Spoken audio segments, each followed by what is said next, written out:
Tardes a todos. Muchas gracias a los que llegaron juiciosos a tiempo. En esta ocasión vamos a continuar con el módulo de fisiología, endocrino-inmunología. Y para la tarde de hoy tenemos el placer de oír a la doctora Diana Paola Escobar, que es residente de cuidado intensivo de segundo año de la Universidad Nacional de Colombia. Ella viene preparando un tema que a todos nos gusta mucho, que le cambian el nombre cada rato, que es el tema de la inmunoparálisis. Entonces, espero lo disfruten. Bienvenidos. Adelante, Diana. Buenas tardes a todos. Entonces, como dijo el profe, vamos a revisar hoy inmunoparálisis. Es un tema muy interesante, la unidad de cuidado intensivo. Este es el contenido que vamos a llevar. No me adelanta. Ya.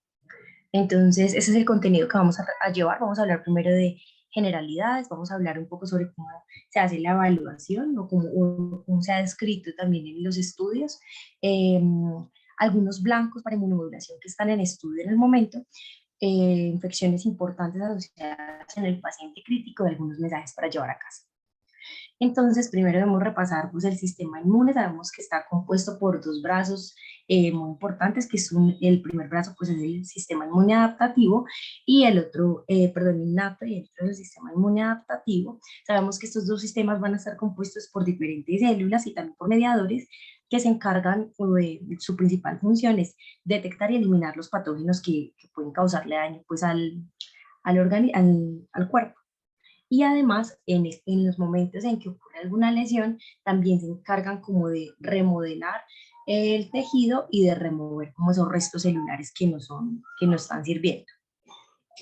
Importante es que el sistema innato, bueno, está compuesto por estas células que ya todos conocemos, funciona de manera importante por medio de los PAMs, que son los patrones moleculares asociados a patógenos, y que, por ejemplo, en los gram negativos, los polisacáridos cumplen como esta función de PAMs y son reconocidos por unos receptores específicos de patrones de reconocimiento de patógenos.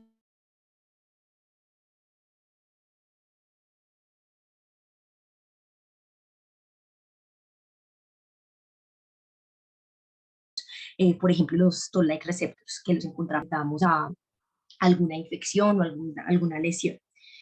Eh, el sistema inmune innato hace como su conexión o esa sinapsis inmunológica, esa comunicación con el sistema inmune adaptativo mediante el procesamiento de las células presentadoras de antígenos de los diferentes péptidos de los microorganismos. Recordemos que esos péptidos van a ser presentados a las células T y por medio de la presentación antigénica, la célula T puede tomar diferentes rutas de acuerdo como al medio de citoquinas en el que esté envuelta pues, la célula. Eso lo va a llevar, por ejemplo, a que se desarrolle como por medio de una vía proinflamatoria, se vaya hacia una vía TH1 o TH17. Entonces recordemos que hacia la vía TH1 está compuesta principalmente por interferón gamma y también por la interleucina 2, que son pues muy potentes, eh, citoquinas proinflamatorias. O a una TH17,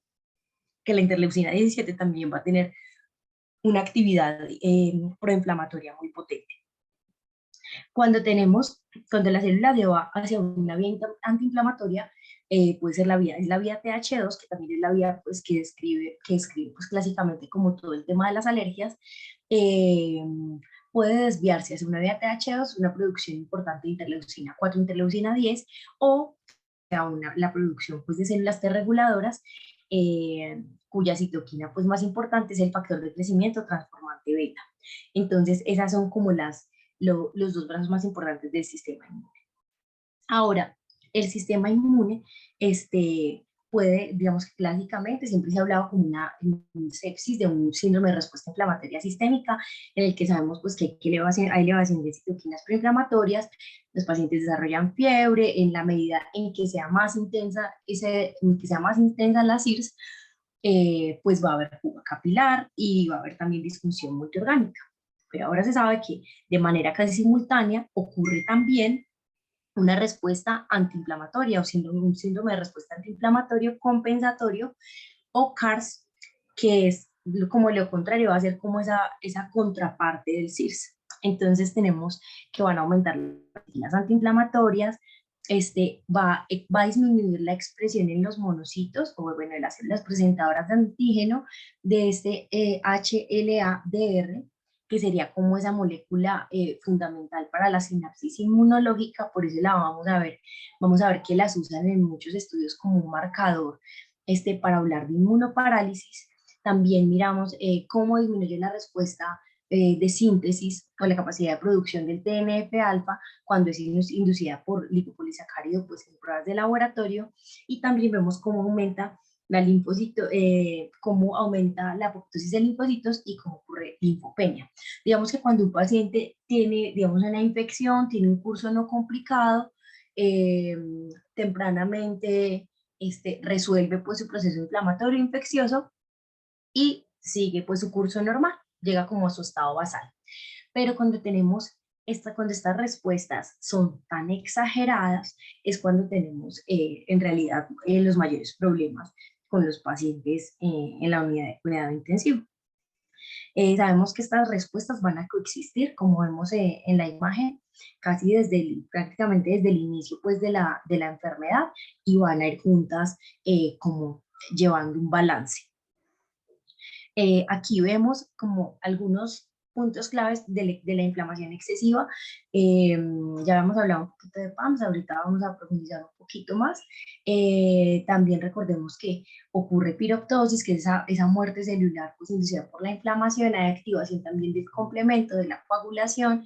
El endotelio también se activa y hay un componente ahí de endoteliopatía también muy importante. Y desde el punto de vista de la inmunosupresión, aparte de lo que mencionamos ahorita, es que ocurre, digamos, una regulación a la alta de es un ligando de muerte celular programada que actúa junto con su receptor, y esta molécula, este ligando y este receptor, digamos que están ahorita siendo estudiados mucho, porque al tratar de bloquearlos se disminuye la apoptosis que se produce de las células NK y de los linfocitos. Entonces digamos que es una molécula muy prometedora. También vemos que se pierde como esa función antimicrobiana que tienen los neutrófilos, eso básicamente. Se ha descrito que hay una variabilidad pues, en la respuesta de cada paciente. Entonces, digamos, aquí vemos en la gráfica de arriba, en la primera parte, un paciente que tiene una lesión inicial, tiene una respuesta inflamatoria, y después de los días, o un balance pues, con la antiinflamación, y después de los días el paciente logra llegar pues, como al estado basal y logra llegar a la supervivencia. Tenemos acá en esta gráfica, tenemos un paciente que tiene una lesión, vemos que tiene una respuesta inflamatoria que tal vez no es tan pronunciada, y vemos más un predominio de la respuesta antiinflamatoria, que de acuerdo a las diferentes intervenciones terapéuticas o a la misma susceptibilidad del paciente, esto puede prolongarse o no, y nos puede llevar pues a que el paciente, uno, que logre sobrevivir en un tiempo determinado, o que el paciente desarrolle una inmunosupresión persistente, que esté en un estado de inmunoparálisis, que se prolongue en el tiempo y nos lleva a reactivaciones virales, que tenga infecciones secundarias, pues de acuerdo en el contexto en el que esté, y esto nos va a llevar a un aumento de mortalidad. Esto siempre como envuelto con todos esos cambios epigenéticos y metabólicos, que son los que finalmente van a llevar como a esa reprogramación del sistema inmune, y es lo que se habla ahora de la inmunidad entrenada. Muy importante recordar cómo los PAMs y los DAMs son importantes como en todo este proceso de proinflamación y antiinflamación. Entonces recordar que los PAMs van a ser esos patrones moleculares asociados a patógenos, y los DAMs son los patrones moleculares asociados a daño. Entonces, por ejemplo, de los DAMs podría ser el ADN de doble cadena. Por ejemplo, cuando una célula sufre una lesión, hay lisis de la célula, pues queda expuesto el ADN, funcionaría ahí como un DAMP. Son reconocidos por estos receptores de reconocimientos de patógenos.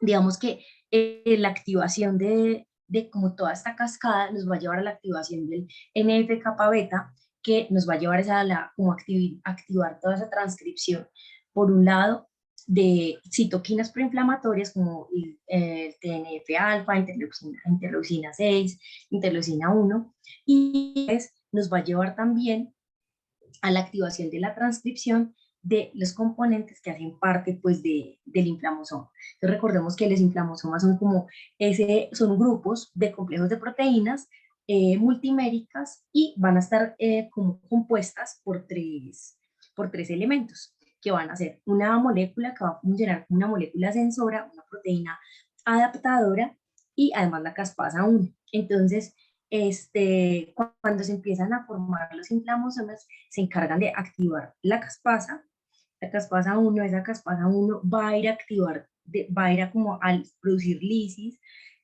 una activación proteolítica de esa prointerleucina 1, por ejemplo, 1 beta, y de la prointerleucina 18, y estas van a producir como una reacción en cadena en que van a liberar citoquinas pues en el ambiente celular y extracelular, y además van a producir como una retroalimentación positiva para que se recluten más complejos proteicos de inflamosoma. Por otro lado, pues que se ha descrito pues el término de piroptosis está mediado principalmente por la gasdermina, que es simplemente una proteína que va a formar poros en la membrana de la célula y pues va a producir como ese desequilibrio de entrada de agua a la célula y va a pues llevar también por ese otro medio a la muerte celular programada. Es importante recordar pues, que la ferritina es muy útil como un marcador de respuesta inflamatoria y ya antes pues, se ha descrito en que con pacientes que tienen niveles elevados de ferritina van a tener niveles de mortalidad más alta, incluso se han encontrado como diferentes puntos de corte para tratar de predecir la mortalidad. Entonces hablan, por ejemplo, de puntos de corte ferritinas en estudios de pacientes sépticos. Pacientes con ferritinas mayores de 500 van a tener mayor mortalidad, incluso de 50-60%, y pacientes que tienen ferritinas más bajas, se habla por lo general de una menor mortalidad. Es importante esta producción de ferritina como cuando se produce de manera elevada, se encargan los macrófagos como de recoger esa hemoglobina libre de la lisis que se produce de los glóbulos rojos y se ha demostrado que toda esta ferritina, cuando la ferritina está aumentada en sangre, pero no está tan cargada de hemoglobina libre, se ha asociado a una respuesta proinflamatoria mucho más elevada. Es como un dato adicional que nos serviría también como un marcador adicional, sobre todo como en la parte de la proinflamación. Recordar además de los fenotipos en sepsis, esto ya lo habíamos revisado previamente, pero es importante recordar que, digamos, los pacientes van a tener diferentes patrones de expresión y como de respuesta a un estado patológico, y recordar que, bueno, en este estudio Carcillo se escribieron 4 tipos y principalmente era el fenotipo D, que los pacientes tenían como más compromiso renal, tenían más compromiso inflamatorio y tenían mayor número pues, de disfunción orgánica, incluyendo pues, la renal, como vemos en la gráfica renal, la hepática y la hematológica, y por lo general tenían controles más bajos de plaquetas. Se asociaban pues más a TAMO y a síndrome de activación macrofágica. Digamos que en todo lo que se habla ahora de sepsis e inmunoparálisis también, lo que se busca es lograr encontrar como estos diferentes fenotipos y tratar de hacer un tratamiento dirigido, hacer un tratamiento de precisión de acuerdo al perfil o al fenotipo que presenta el paciente. Es como lo más importante de esto. Hay otra parte, como otra teoría muy importante que ha surgido sobre la doble activación del endotelio, es que cuando el paciente sufre una lesión puede tener, aparte como de la activación de la vía inflamatoria antiinflamatoria que hablamos ahorita, también una activación microtrombótica que cada vez se le da más importancia, es que el paciente puede tener como una enfermedad microtrombótica vascular que puede estar como asociada a la endoteliopatía, que puede desarrollarse desde el punto de vista o desde el lecho arterial y también desde el lecho venoso. Y esto se va a expresar en diferentes fenotipos. Entonces, por ejemplo, en trombocitopenia junto con anemia hemolítica microangiopática, síndrome de disfunción multiorgánica, que se va a comportar como un síndrome like, pues, y el paciente que tiene una endoteliopatía con más predominio o más compromiso del lado venoso, pues va a comportar como un síndrome like PTI, como solo la trombocitopenia pues manifestada. Digamos que esto está en estudio, es una teoría, pero es muy interesante porque nos trata como de hacer la integración de toda esta cascada como que se produce en sepsis. Ahora vamos a hablar de las alteraciones del sistema inmune por sepsis relacionadas específicamente con la inmunoparálisis. Como vemos en estas gráficas, se afectan los dos brazos del sistema inmune, tanto la inmunidad innata como adaptativa, y vemos que lo que hay principalmente es aumento de la apoptosis, y en el caso específico de los neutrófilos que vemos disminución de la apoptosis, vemos que hay un aumento de esa liberación de neutrófilos inmaduros. O sea, uno puede ver una respuesta de neutrofilia, pero eso no quiere decir que esos neutrófilos vayan a llegar a los sitios donde tienen que llegar, porque generalmente van a tener una expresión, una disminución en los marcadores de adhesión. Entonces, muchas veces si veamos una respuesta de neutrófilos aumentados, si tenemos más cosas que nos hacen llenar como de razones para pensar que el paciente está en inmunoparálisis, como simplemente una linfopenia, como todos estos datos nos pueden hacer como ayudarnos en nuestra lista de chequeo para llegar a estos diagnósticos. Otra cosa muy importante es que en las células T reguladoras tienen como una capacidad o como de mayor resistencia a la apoptosis, y cuando tenemos estados de inmunoparálisis, estas células T reguladoras pierden esta resistencia. Entonces, cuando hablamos de la respuesta CARS, que es la respuesta antiinflamatoria compensatoria, cuando esta respuesta es muy grave, como veíamos en la gráfica de las dos caras de la respuesta inmune, cuando es muy grave y exagerada, es cuando hablamos de inmunoparálisis.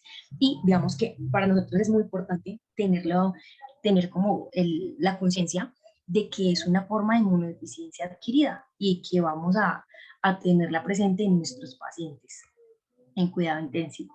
Entonces aquí tenemos como una secuencia de lo que ocurre normalmente. El paciente tiene una lesión, tiene su respuesta inflamatoria, tiene también la inmunosupresión pues, asociada a esa lesión, y dependiendo del tiempo, si logra un equilibrio adecuado, en poco tiempo resuelve como su trastorno, su sepsis, no va a tener un impacto clínico significativo, pero el problema es cuando esto se hace persistente. Vamos a tener este paciente un curso más complicado con infecciones secundarias y vamos a tener mayor mortalidad. ¿Cuál es la manera como de tratar de bloquear esto? O las intervenciones que se han propuesto es tratar de producir inmunoestimulación y tratar de retirar o bloquear esos factores inhibitorios que están pues como alterando la respuesta inmunológica. Históricamente se ha descrito pues el cambio de paradigma que ha habido en sepsis. Digamos que al inicio, en el 91, hablábamos más era de la sepsis como un síndrome de respuesta inflamatoria sistémica que era causado por infecciones microbianas, y digamos que se enfatizaba sobre todo era como en la hiperinflamación y en la tormenta de citoquinas, que el paciente iba a estar en un estado como proinflamatorio. Después aparece pues el CARS, pero lo describían inicialmente como un síndrome que no, una respuesta que no iniciaba simultáneamente, sino que iniciaba después y que tenía un curso que era variable. Ya más adelante, alrededor del 2020, cuando empieza la definición de sepsis 3, ya se describe que el SIRS y el CARS inician de manera simultánea, solo que muchas veces el CARS pues no va a ser como tan evidente como clínicamente, como nosotros vemos el síndrome de respuesta inflamatoria sistémica, que es como lo que más llama la atención, y esto se va a dar de manera simultánea. Y aparece también el concepto de TICS, que es el síndrome de inflamación persistente, inmunosupresión y catabolismo, que digamos que trata como de englobar en cierta manera este concepto de inmunoparálisis. Entonces digamos que ellos Cuando hablamos de PICS, hablamos sobre todo de estos pacientes que tienen un curso más prolongado en cuidado intensivo, que son pacientes que van a estar como más en riesgo de tener infecciones secundarias, que ya han pasado como la fase como más crítica, pero siguen en este estado como de inmunoparálisis que no les permite como avanzar y salir de la unidad de cuidado intensivo. Entonces, digamos, acá tratan como de proponernos como los principales o como los 3 cursos que puede tener un paciente en sepsis. Entonces, puede tener o una muerte muy temprana, estar en un estado de demasiada gravedad, ir a la muerte temprana, tener una rápida recuperación, o ir al estado de PICS, que es sobre todo en los pacientes que están con enfermedad crítica crónica. Hablamos de pacientes que tienen por lo general estancias en UCI de más de 14 días, van a tener una respuesta inflamatoria persistente que nosotros no, pues digamos que no medimos esto de manera rutinaria, pero por lo general vamos a ver neutrofilia, inmunosupresión manifestada principalmente por linfopenia, pacientes que van a tener infecciones asociadas al cuidado de la salud o infecciones oportunistas en pacientes previamente, o sea, sanos o con un sistema inmunológico, entre comillas, normal, y además van a entrar también en el estado de catabolismo profundo. Esos son como los principales elementos que aborda el PICS. Ahora, para hablar de inmunosupresión persistente, entonces hablamos de pacientes que tengan disminución del conteo de linfocitos, en los que se documente además también disminución de la expresión en la membrana de los monocitos del HLA-DR y aumento de ese ligando soluble de muerte celular programada que hablábamos hace un rato. Entonces esto, en conclusión, el efecto neto va a ser disminuir la eliminación bacteriana y de otros microorganismos, y también va a alterar va a alterarse ese control que se tiene sobre la replicación viral, sobre todo de los virus que quedan quiescentes en las células. Esta es una propuesta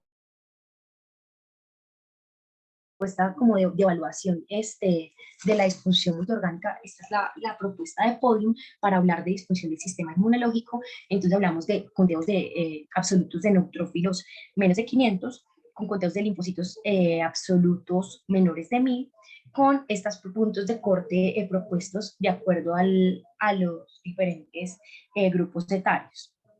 Y en los lugares pues donde esté disponible, o incluso donde sean más como sitios pues de investigación, cuando se pueda hacer la medición del HLA-DR en los monocitos menor del 30%, o producción de TNA-alfa disminuida cuando las células son expuestas a la sangre total, es expuesta a lipopolisacáridos. Esos valores van a variar de acuerdo como al fabricante de la prueba.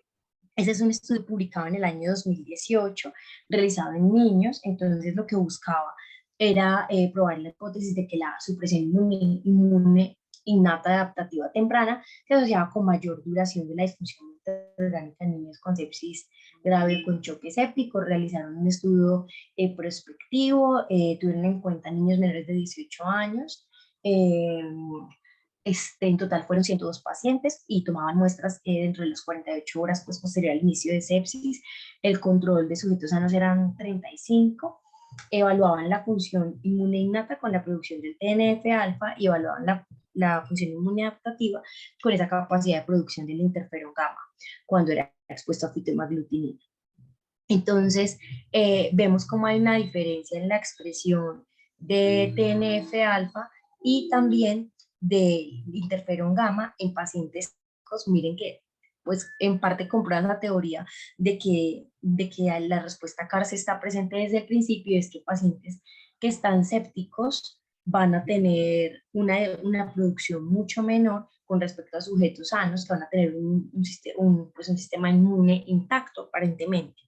También vemos una diferencia ahí con el conteo de los linfocitos, que es uno de los marcadores más importantes que usamos. Y en estas curvas ROC, lo que vamos a ver es como esa capacidad predictiva de la disfunción multiorgánica prolongada. Ellos hablaban acá de disfunción multiorgánica prolongada cuando duraba más de 6 horas, o incluían el paciente pues también moría, entraba en este grupo. Trataban de mirar esa capacidad predictiva de la disfunción multiorgánica con la evaluación pues, de la función inmune innata y adaptativa. Como hablamos ahorita, encontraron un umbral óptimo de TNF-alfa de 186 con estos valores de sensibilidad y especificidad, y encontraron que el umbral óptimo para el interferón gamma para evaluar directamente la inmunidad adaptativa era de 8.6, también con unos puntos de corte incluso un poco mejores de sensibilidad y especificidad. Entonces, digamos que esto, aunque no lo medimos de manera rutinaria, es importante tenerlo presente, y de todos modos se rescata y me parece muy importante es que para nosotros el conteo de linfocitos es algo clave que prácticamente cada vez que vemos un hemograma tendríamos que estar pendientes, y sobre todo en estos pacientes que tienen sepsis, disfunción multiorgánica y tienen estancias prolongadas en la UCI.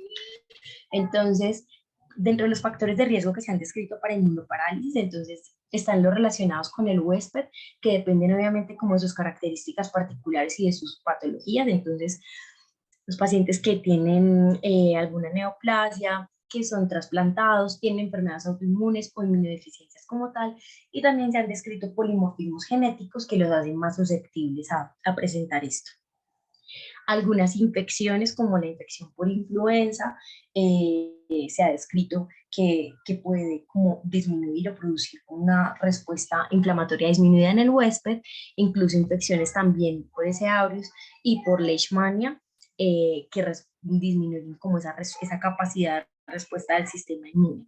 Y también hay unos factores que están relacionados al tratamiento que hacemos, sea intencional o no, que van a producir una respuesta inmune hacia la baja en el paciente. Entonces tenemos como ejemplo de estas fuentes potenciales de inmunomodulación no intencionada que hacemos en la UCI, tal vez ni siquiera somos como tan conscientes cuando lo hacemos. Entonces, por ejemplo, tenemos antibióticos que pueden producir un aumento en la liberación, aumento en el efecto inmune, por ejemplo, cuando se produce la liberación de componentes bacterianos, por ejemplo, descrito en ciclos cuando se inicia el tratamiento, es muy popular ese efecto. Los antibióticos también pueden tener un efecto inmunomodulador, como hacia el descenso, al producir, por ejemplo, supresión de la médula ósea, como está descrito con los betalactámicos, o también la disminución de producción de citoquinas proinflamatorias, como se ha descrito en los macrólidos. Con las benzodiazepinas, que podemos tener también una alteración en la expresión del eje adrenal, con la exmetemidina y la furosemida, que también puede llevar a disminución de la producción de citoquinas. Con los opioides esto es muy interesante, es la inducción de apoptosis de leucocitos, también regulación a la alta del factor de crecimiento transformante beta y a la baja del interferón gamma, y también muy importante las transfusiones en general, que pueden producir activación de la producción pues de citoquinas, o también por otro lado inhibir la producción de citoquinas, que es algo pues como muy difícil de predecir. Se han descrito diferentes blancos para inmunomodulación, la verdad, todavía como sin mucha evidencia. Por ejemplo, pues en el contexto de sepsis específicamente, entonces hablamos del factor estimulante de colonias granulocito, también granulocito macrófago, que tratan como de aumentar esa expresión de TNF-alfa y tratar de aumentar esa sinapsis inmunológica mediante la expresión del HLA-DR. También el interferón gamma, como para tratar de disminuir esa apoptosis de los linfocitos y mejorar la expresión, la presentación de antígenos por parte de los monocitos. También se han descrito terapias antirregulatorias como la antirleucina 10, también se han descrito anticuerpos. Este está más en estudio y la verdad se cree más que esta molécula pudiera tener como un efecto mayor de inmunoestimulación y tratar de revertir esta la apoptosis de células de NK y de linfocitos T. Algunos ejemplos que se han descrito en la literatura, como les decía, en realidad no hay mucha evidencia al respecto, pero pues están en estudios, incluso hay algunos que hasta ahora se están haciendo ensayos clínicos y se están empezando a publicar los primeros resultados, como es el anti-PDL1, pero pues digamos que es algo en desarrollo, y yo creo que aunque no los estemos usando en este momento, próximamente, en unos años, de pronto podemos estar hablando más que del uso de antibióticos y nuevos antibióticos, vamos a estar hablando es de pronto cómo vamos a inmunomodular un paciente de acuerdo a sus necesidades específicas.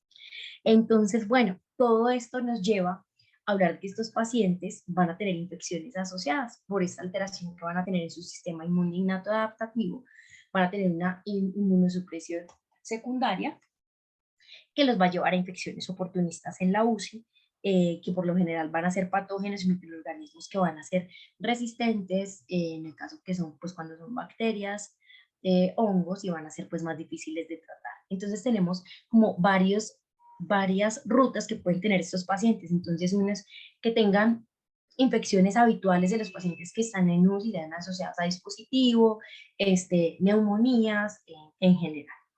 También tenemos infecciones secundarias a microorganismos que generalmente solo van a como atacar a huéspedes que están inmunocomprometidos, son microorganismos como la Acinetobacter baumannii, Pseudomonas aeruginosa o Enterococcus. También hablamos de infecciones fúngicas sistémicas o también la reactivación de estos virus que están inactivos, están quiescentes en las células, que hablamos sobre todo es como del grupo de los herpes virus, como son el citomegalovirus, el virus herpes simple.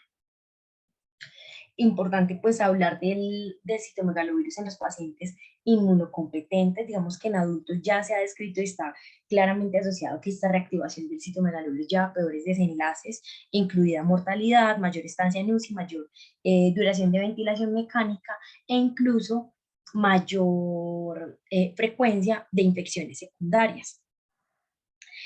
Digamos que los pacientes en los que se presenta tienen variedad de diagnósticos, pacientes con infección, con trauma, quemado, cirugía mayor. No hay un diagnóstico pues como por el que tenga predilección en los pacientes que son previamente inmunocompetentes. Eh, Se ha descrito que la viremia por citomegalovirus ocurre hasta en el 35% de los adultos después de un ingreso a la UCI, teniendo en cuenta que un paciente adulto, los pacientes adultos más del 85-90% van a ser seropositivos a citomegalovirus, entonces pues casi que todos van a estar en riesgo. Sabemos que la detección la podemos hacer por sangre o puede hacerse en líquido broncoalveolar, mediante PCRs como la que más usamos, la prueba que usamos más frecuentemente, pero también podría hacerse por detección de antígenos o también por cultivo viral, pero pues no es lo que se usa normalmente. Y digamos que cuando estratifican a los pacientes por la severidad del ingreso, no encuentran una asociación clara, el que entró más grave es más probable que reactive el citomegalovirus, pero sí se acompaña cuando el paciente es el deterioro clínico, independientemente de cómo entró, está ese riesgo pues inminente de que tenga la reactivación. Entonces, digamos que las células del paciente inmunocompetente que se exponen a un medio proinflamatorio, ese medio proinflamatorio es el que está descrito que puede producir esa reactivación del citomegalovirus. Entonces, digamos que como estas dos respuestas ocurren el CIRS y el SCARS pueden ocurrir de manera simultánea o ocurren de manera simultánea, a uno le suena como un poquito extraño de que ellos propongan que es sobre todo como en el ambiente proinflamatorio, pero por lo general es que es lo más notorio. Entonces, es posible que detrás de esa respuesta proinflamatoria estos pacientes estén también estén en su estado CARS de una manera intensa, solo que no es tan evidente de manera de laboratorios. Entonces, esto produce la replicación. Entonces, esa replicación del citomegalovirus nos va a alterar además la función de las células NK, de los linfocitos TD8, llevándonos a un pobre tanto como la infección del citomegalovirus, sino que nos pone en riesgo de otras infecciones. Todo esto que se ha escrito en la literatura que nos puede llevar, entonces, pues, a disfunción multiorgánica, mayor estancia en la UCI y mayor ventilación mecánica y mortalidad. Es interesante cómo se ha escrito la aspergilosis pulmonar invasiva. Ya se ha escrito como en múltiples estudios, este estudio es específicamente de adultos y buscan como encontrar esa asociación de los pacientes que presentaban viremia con citomegalovirus, como esa viremia positiva retrospectiva se asociaba a una aspergilosis pulmonar invasiva. En este estudio lo que hicieron fue, bueno, con una recolección de datos de manera retrospectiva, hacían lavado broncoalveolar, prueba de galactomanano, también tomaban viremia de citomegalovirus y también tomaban prueba de influenza. Y entonces documentaron y encontraron que de manera importante los pacientes que presentaban reactivaciones de citomegalovirus que estaban en estado crítico eran como un factor de riesgo independiente para que presentaran aspergilosis pulmonar invasiva. Este hallazgo es interesante, es muy importante y también se ha descrito en los pacientes con COVID-19. Entonces, digamos que eh, llama la atención que tenemos como muchos pacientes en estado crítico y no tenemos como esa alarma prendido en todos, o más en los oncológicos, de evaluar estas viremias y cargas de citomegalovirus. Comprobaron también además que los pacientes que tenían cargas mayores de citomegalovirus tenían mayor riesgo de desarrollar esa aspergilosis pulmonar invasiva y también que cuando estaban citomegalovirus en sangre y estaba también influenza positivo, tenían como un efecto sinérgico para aumentar ese riesgo de aspergilosis pulmonar invasiva. Entonces ya como para ir cerrando, entonces pues digamos que hasta ahora estamos conociendo todos esos, como los efectos en el sistema inmune de todos los medicamentos que usamos, pero deberíamos tener como un ejercicio más consciente, no tanto como al uso de medicamentos, sino muy importante de las dosis que usamos de estos para tratar de evitar la inmunomodulación no deseable, específicamente, por ejemplo, con la sedación, la analgesia, que el tratamiento de sepsis, y yo creo que sí, hacia el futuro, en unos años, espero que no solo sea hablar de los antibióticos y últimos antibióticos, sino como de esa respuesta inmunológica y de cómo nosotros podemos darle al paciente un tratamiento individualizado de acuerdo a sus necesidades y al fenotipo que tiene en el momento, y que pues definitivamente esto es un área que está en constante crecimiento y desarrollo y que hasta ahora es que estamos como conociendo más cosas y pues que ojalá en un futuro podamos tener todas estas opciones terapéuticas para nuestros pacientes. Muchas gracias. Espero que les haya servido.